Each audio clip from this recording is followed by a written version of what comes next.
Ukay-ukay, meron pala dito sa Jeddah? Nako, kung mahilig ka sa ukay-ukay at andito ka sa Jeddah, panoorin mo tong video na to. Itong ukay-ukay na sinasabi ko ay located siya sa South Mall, Jeddah. Andun sila sa second floor. Specific na location nila is Gulail, Jeddah po. And kibali bumiyahe pa kami ng mahigit na 1 oras bago nakarating dito sa South Mall na sinasabi nilang merong ukay-ukayan. So ito na yung mukha ng South Mall sa loob. Merong nagtitinda ng mga perfume sa ibabang bahagi ng mall na to. Marami talagang mga alahas, mga perfume dun sa baba. And then, umakyat kami sa second floor dahil andun nga daw yung tinatawag na ukay-ukayan or haraj. So, ito yung view. Paakyat na kami dyan sa second floor dahil andun nga daw yung haraj na sinasabi ukay-ukayan sa second floor. Sumakay lang kami ng elevator. And then, ito yung makikita mo sa second floor. May mga upuan at may mga snackan. So, pwede kang kumain dyan, mag-snack. Kung nagutom ka sa ukay-ukay mo dito sa second floor.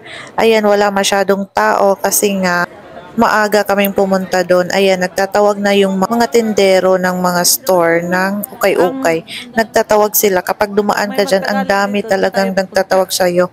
So, itong store na to ang unang sinubukan namin, yung Shahima Fashion. So, ito yung laman ng Shahima Fashion. Nakabili kami dito ng marami kasi mabait naman talaga ng nagbantay at may paukay-ukay sila, o, 'di ba? Nilabas nila yung mga tinatago nilang mga ukay-ukay. At then, sa kabila naman is, doon din kami nakabili ng maramihan din.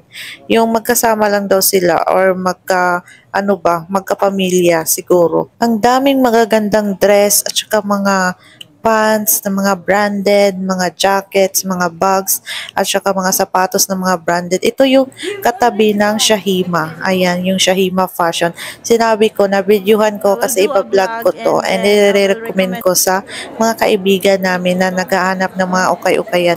Kasi napakabait naman talaga ng tendero doon. And sinabi niya pa sa akin na videohan ko daw yung store para ma-recommend naman daw yung store nila. Diba? Mabait naman siya. Syempre, may discount kami sa kanya. And then, pumasok kami dito sa mga sandals and shoes. Kasi nga, nagpupumilit sila na papasukin daw kami. And sinabi pa nga ng isa, pwede daw utang. Pwede din daw mga kuripot dito. Kasi 10 real at saka 10 real to 40 real lang naman yung mga presyo nila dito. Ayan, marami silang mga sandals na magaganda. May mga branded din silang mga shoes at saka mga slipper. Then, napagod na ako. So, naupo na lang kami. Ang dami na naming nabili. Yung sa akin, ibali 5 yung nabili ko. Yan yung mga friend ko. Bumalik pa sila sa Shahima kasi may nagustuhan siyang dress tapos binalikan niya. So, hindi na kami nagtagal doon kasi may naghihintay sa amin na sasakyan kasi nga nagpahintay kami kasi malayo to sa namin location. So nagpahintay na lang kami kaysa naman kukuha pa kami ng hindi namin kakilala. So ayan na, ito na yung show namin pagdating ng bahay. Ayan, sinukat na namin yung mga dress namin kasi excited kami na magsukat-sukat ng mga dress. Yan naman talaga tayo, di ba? Excited tayo magsukat kapag pagdating na natin sa bahay. Walang pagod-pagod, nagsukat agad yung mga girls. Ayan. Ang ganda, tagti-10 real lang yan yung mga dress namin. Kita nyo naman yung mga mukha namin, no? Walang kapagod-pagod. Pag wala talagang pasok, walang kapagod-pagod. Pero pag may pasok kinabukasan, parang napapagod kami masyado. O, diba, may pa-aura-aura pa kami dyan. Kasi nga, excited kami masuot yung mga nabili namin. So, ayan. Nag-video-video kami. Minadali lang namin yung video. Fast forward lang namin yung video kasi nga, ang taas ng ang taas ng video na to. Umabot siya hanggang 8 minutes ba to? Diba? Nagsukat kami. Yung sa akin talagang 2 dress is green. Tapos sa kanila mga flowerets pala or mga floral. Ako lang yung plain. So, ayan, nagtawanan kami. Kasi nga, plain lang yung sa akin. Wala akong floral. Kasi ano sila, humana pa sila talaga ng floral. Eh ako, yung mga nabili ko is mga plain lang. Tapos yung isa naman, may nakaborda. Pero, hindi nga lang siya floral. Ayan. Nabili din akong saya. Yan, 10 real lang din yan. Grabe talaga yung saya namin, o, di ba? May pa-swing-swing pa. Ganyan talaga pag long vacation, 'di ba? 1 week lang naman yung vacation, fall break namin, 'di ba?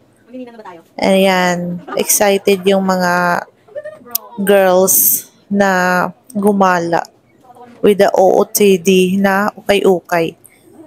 Ang ano lang talaga, ang mumura, tag 10 real. May nabili akong 5 real yung sweatshirt. Yung mga dress talaga nila, tag 10 real lang. 10 real, 15, then mga sapatos din silang nabili. Yung mga kasama ko, may sapatos silang nabili. Mga branded, Puma. Tag, ano lang yun. Ewan ko, 50 real ba yun? Ayan, sinukat talaga namin lahat yung nabili namin. Eh, nag-aura-aura kung bagay ba. Ako nagsukat na ako, sinapaw ko lang sa pants ko. Ayan yung nabili kong cargo pants. Ayan, busy-busy yung mga nag-selfie-selfie pa. Yan, parang magnininang. Ang saya namin. 'Di ba? Girls just wanna have fun. Walang iniisip kasi na pasok, walang duty. Good for 9 days yung walang duty namin kasi kasama na yung weekend. 2 weekend yun. So, okay, bali, 9 days lahat ng pahinga namin. So, gumala kami ng gumala, nag-garage, nag-ukay-ukay, at saka may pupuntahan pa kami next day. Kaya excited yung mga person na magsukat kung anong isusuot na OOTD sa darating na galaan. O, di ba? Pupunta kami sa balad and mag-video na naman ako doon para sa for lang memories sa napuntahan namin dito sa Jeddah. Ang ganda talaga dito, mamura lang ng mga bilihin. Huwag mo lang i-convert. So thank you for watching and follow for more videos here in Jeddah. Thank you. Bye-bye.